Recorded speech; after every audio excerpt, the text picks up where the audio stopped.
नमस्कार दोस्तों, आपका स्वागत है हमारे यूट्यूब चैनल में। दोस्तों, ये वाले वीडियो में भी हम लोग पढ़ेंगे कॉमेडी ऑफ ह्यूमर्स। कुछ इम्पॉर्टेंट वर्क पर हम लोग डिस्कस करेंगे। इससे पहले मैं आपको बताना चाहता हूँ कि मैंने टीजीटी इंग्लिश की प्लेलिस्ट बना दी है जो चैनल पर उपलब्ध है। आप चैनल पर जाकर प्लेलिस्ट में जाकर देख सकते हैं। इसके अलावा प्लेलिस्ट का लिंक आपको डिस्क्रिप्शन बॉक्स में भी मिल जाएगा। तो फ्रेंड्स, आज हम लोग पढ़ने वाले हैं some important works of comedy of humours by Ben Jonson. जो बेन जॉनसन है उन्होंने मुख्य रूप से कॉमेडी ऑफ ह्यूमर्स स्टाइल के प्ले लिखे हुए हैं और बेन जॉनसन ही मुख्य राइटर हैं।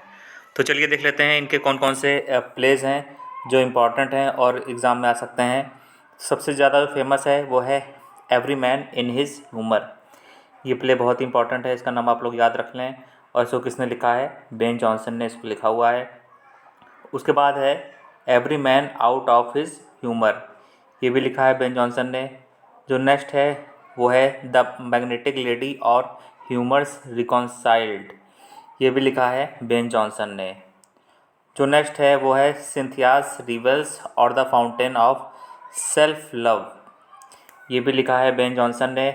द पोएटास्टर और हिज अरेंजमेंट, इसको भी लिखा है बेन जॉनसन ने। द अल्कमस्ट, इसको भी लिखा है बेन जॉनसन ने। दोस्तों, ये जो वर्ड है अल्कमस्ट, इसका मतलब होता है रसायन बनाने वाला। जो व्यक्ति केमिकल्स बनाता है, रसायन बनाता है, दवाई वगैरह बनाता है, उसको ही अल्कमस्ट कहते हैं। तो ये मैंने आपको बता दिया। और वोल्पोने और द फॉक्स, इसको भी लिखा है बेन जॉनसन ने। तो फ्रेंड्स, ये जो वर्ड है वोल्पोने, वोल्पोने का अर्थ होता है लोमड़ी। फॉक्स जो इटालियन भाषा होती है, इटली की भाषा में लोमड़ी को ही वोल्पोने कहते हैं। तो इसका जो ये जो प्ले है, इसमें जो मेन कैरेक्टर है वोल्पोने, वो बहुत ही धूर्त है, बहुत ही लालची है और वो लोगों की संपत्तियां जो होता है वो किसी तरह जुगाड़ करके प्राप्त कर लेता है। इसलिए उसका नाम वोल्पोने और द फॉक्स रखा गया है। तो फ्रेंड्स, ये हो गया है। और इसके आगे जो प्ले है वो है बार्थोलो मी फेरे। ये भी लिखा है बेन जॉनसन ने। द साइलेंट वूमेन, ये भी लिखा है बेन जॉनसन ने और ये अक्सर आता रहता है। साइलेंट वुमेन यानी कि खामोश महिलाएं, वे महिलाएं जो बिल्कुल खामोश हैं, जो बिल्कुल भी नहीं बोल रही हैं। ये भी पूछते रहते हैं। सेजनस हिज फॉल, ये भी लिखा है बेन जॉनसन ने और ये एक कमांडर था सेजनस। उसने किस प्रकार सत्ता पानी चाहिए थी और फिर उसको पकड़ लिया गया था और उसको मौत घाट उतार दिया गया था। तो उसके ऊपर ये स्टोरी है सेजनस हिज फॉल वाली। इसके ऊपर मैंने वीडियो भी बनाया हुआ है, आप देख सकते हैं। जो नेक्स्ट प्ले है वो है कैटलाइन हिज कॉन्स्पिरेसी। कॉन्स्पिरेसी माने होता है षड्यंत्र करना। तो कैटलाइन हिज कॉन्स्पिरेसी, ये इसका टाइटल है। ये प्ले भी बेन जॉनसन ने लिखा है, कॉमेडी ऑफ ह्यूमर्स स्टाइल में लिखा हुआ है। The devil as the devil as एक डेविल, एक शैतान जो कि किस रूप में है? गधे के रूप में है। ये भी लिखा है बेन जॉनसन ने। The masque of beauty humorous डेसमर्थ, जो द मास्क ऑफ ब्यूटी है, ये भी लिखा है बेन जॉनसन ने। तो ये सारे जो प्ले थे, ये सारे जो ड्रामा थे, इसको लिखा है बेन जॉनसन ने। तो दोस्तों, आगे आगे चलते हैं। ह्यूमरस डेसमर्थ, इसको लिखा है जॉर्ज चैपमैन ने। ये भी आता रहता है। और जो नेक्स्ट प्ले है इंपॉर्टेंट जो है ईस्टवर्ड हो। ईस्टवर्ड हो, इसकी स्पेलिंग HOE है और कई बार इसको ईस्टवर्ड हो कह के भी बुलाते हैं इसको लिखा है जॉर्ज चैपमैन ने लिखा है, बेन जॉनसन ने लिखा है, जॉर्ज मार्स्टन ने लिखा है। 3 राइटर ने इसको मिलके लिखा हुआ है। तो ये आप लोग याद कर लें क्योंकि ये इम्पॉर्टेंट है। क्योंकि इसको 3 राइटर्स ने लिखा हुआ है, इसलिए हो सकता है कि एग्ज़ाम में ये पूछ दे। तो आगे चलते हैं। ह्यूमर आउट ऑफ ब्रेथ, इसको लिखा है जॉन डे ने। ठीक है, यहाँ ब्रेथ से आप पकड़ लेना, जब ब्रेथ आ जाए तो आप समझ लेना कि जॉन डे ने लिखा हुआ है। और जो नेक्स्ट है वो है माल कंटेंट को लिखा है जॉन मार्स्टन ने। ये जो प्ले था बहुत ही सफल प्ले साबित हुआ था जॉन मार्स्टन का। और जो नेक्स्ट है every women in her humour, ये जो प्ले है इसके राइटर के बारे में कोई जानकारी नहीं है, ये अज्ञात है।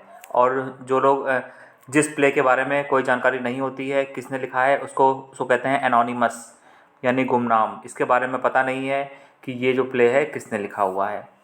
तो फ्रेंड्स, ये कुछ इंपॉर्टेंट वर्क्स हैं कॉमेडी ऑफ ह्यूमर्स के जो एग्ज़ाम में पूछे आते हैं। तो चलिए एक दो क्वेश्चन और सॉल्व करते हैं। तो सबसे पहला क्वेश्चन है, who is the principal writer of comedy of humours. Comedy of humour के सबसे जाने माने राइटर कौन है? तो दोस्तों हम लोग पढ़ चुके हैं बेन जॉनसन ने ही समझ लीजिए कि इस टेक्निक की शुरुआत की थी और कॉमेडी ऑफ ह्यूमर स्टाइल में वो प्ले लिखते थे। तो इसमें ऑप्शन नंबर डी आ जाएगा, ये बिल्कुल सही हो जाएगा, ऑप्शन नंबर डी हो जाएगा इसमें। दोस्तों आगे बढ़ते हैं। तो question number 2, one of the following comedies of humour is not written by Ben Jonson, which of these. निम्न में से देख के बताइए कि कौन सी जो कॉमेडी है वो बेन जॉनसन ने नहीं लिखी है। तो फ्रेंड्स बात करते हैं ऑप्शन नंबर ए की। तो every man in his humour, तो ये इन्होंने लिखी हुई है, इसलिए ये हमारा आंसर नहीं होगा। तो इस पर हम लोग क्रॉस कर देते हैं। ठीक है, ये तो इन्होंने लिखा हुआ है तो ये नहीं होगा। Every man out of his humour, ये भी नहीं होगा क्योंकि ये भी बेन जॉनसन ने लिखा हुआ है। और द साइलेंट वूमेन, ये भी बेन जॉनसन ने लिखा हुआ है, तो ये भी नहीं होगा। तो ये नेक्स्ट वाला सी वाला हो जाएगा, ह्यूमर आउट ऑफ ब्रेथ। और जब ब्रेथ आ जाए तो आप यहाँ पे समझ लेना डे, ठीक है, जॉन डे ने लिखा हुआ है। ब्रेथ से आप इसको पहचान लेना, ब्रेथ से ही आप इसको पहचान पाएंगे। तो ऑप्शन नंबर सी हमारा सही हो जाएगा।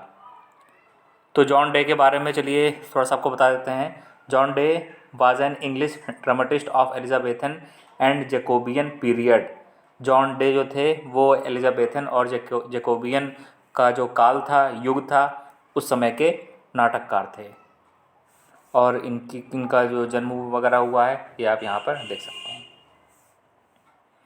दोस्तों आगे बढ़ते हैं। तो question number 3, the author of one of the following comedy of humour is not known. अब इसमें पूछ रहे हैं कि निम्न में से कौन सी कॉमेडी ऑफ ह्यूमर है जिसके ऑथर के बारे में पता नहीं है, जो कि गुमनाम है, एनोनिमस है। तो चलिए इसके बारे में पता करते हैं। तो एवरी मैन इन हर ह्यूमर, तो इसमें सबसे जो पहला वाला है वही हमारा आंसर बिल्कुल सही है, एवरी मैन इन हर ह्यूमर। ये ऐसी कॉमेडी ऑफ ह्यूमर था जिसके बारे में पता ही नहीं है कि किसने लिखा है, तो ये एनोनिमस है, यानी कि ये गुमनाम है। तो फ्रेंड्स यहाँ पे क्वेश्चन नंबर 3 हो गया है। चलिए बात कर लेते हैं क्वेश्चन नंबर 4 की। whom does Ben Jonson ridicule in his play the Poetaster. Ben Jonson ने अपने नाटक द पोएटास्टर में किस चीज़ का मजाक उड़ाया है? रिडिक्यूल माने होता है उपहास करना, उपहास उड़ाना, हंसी उड़ाना या मजाक उड़ाना, रिडिक्यूल। तो इसमें आपके पास 4 ऑप्शन है। The playwright who wrote humour comedies after his style, वे नाटककार जो कॉमेडी ऑफ ह्यूमर की स्टाइल में लिखते थे।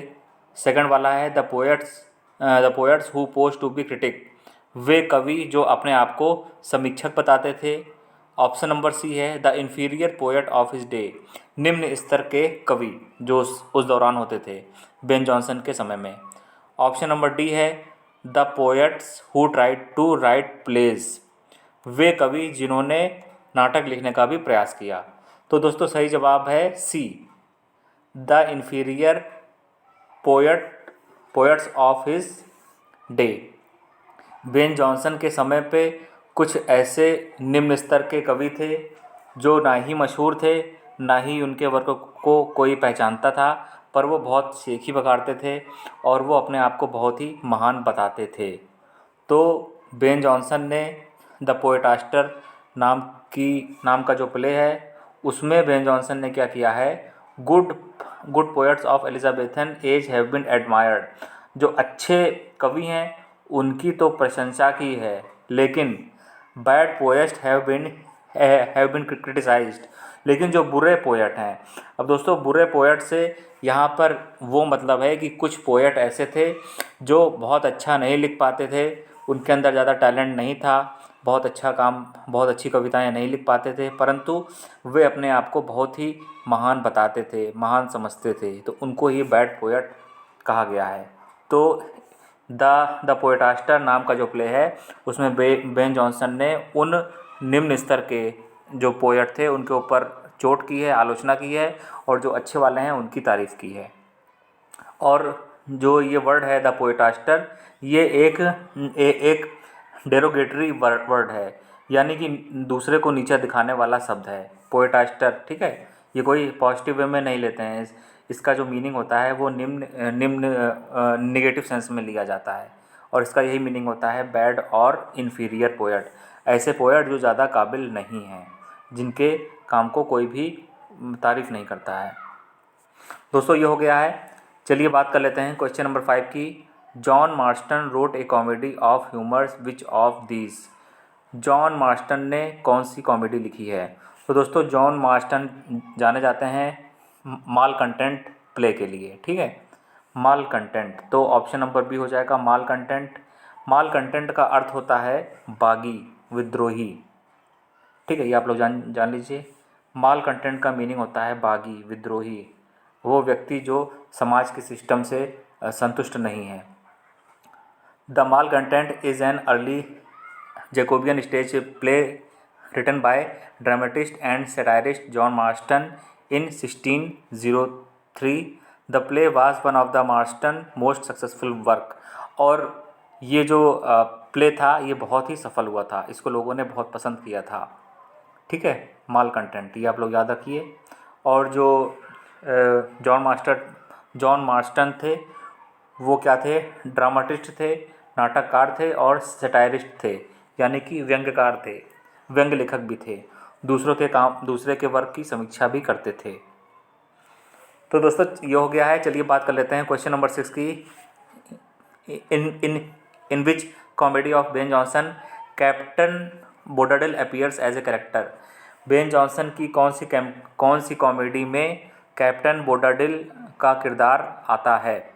तो इसमें सही जवाब है every man in his humour. यही इसमें सही जवाब है, every man in his humour. Captain Bobadill का किरदार उसी में आता है। चलिए दोस्तों बात कर लेते हैं क्वेश्चन नंबर 7 की। The silent woman is a comedy of humour written by. तो द साइलेंट वूमेन को किसने लिखा है? बेन जॉनसन ने लिखा है, मैंने आपको ऊपर बताया हुआ है। तो इसमें ऑप्शन नंबर बी सही हो जाएगा। Silent woman also known as AP scene is a comedy by renaissance playwright Ben Jonson. और साइलेंट वूमेन जो प्ले है उसको AP सीन उसको कई बार AP सीन के नाम से भी पुकारा जाता है। दो नाम हैं, एक नाम है द साइलेंट वूमेन और कई बार इसको AP सीन के नाम से भी पुकारा जाता है। साइलेंट वूमेन का यही मतलब हुआ कि खामोश महिलाएं, वे महिलाएं जो बिल्कुल चुप हैं, जो बातें नहीं कर रही हैं। दोस्तों बात कर लेते हैं क्वेश्चन नंबर 8 की। Mosca is an important character in Ben Jonson's. Mosca नाम का किरदार बेन जॉनसन के किस प्ले में आया है?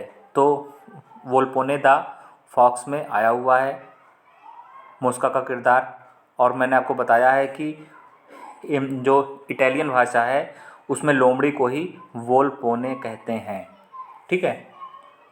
जो इटालियन भाषा है उसमें लोमड़ी को ही वोल्पोने कहते हैं। और ये जो प्ले है इसका जो मुख्य किरदार है वोल्पोने, वो लोमड़ी की तरह ही लालची है और दूसरे की संपत्ति प्राप्त करना चाहता है। तो दोस्तों यहाँ पे हम लोगों ने कॉमेडी ऑफ ह्यूमर्स पढ़ लिया है। अब इसके आगे जो नेक्स्ट वीडियो आपको मिलेगा वो मिलेगा कॉमेडी ऑफ मैनर्स और सेंटिमेंटल कॉमेडी का मिलेगा।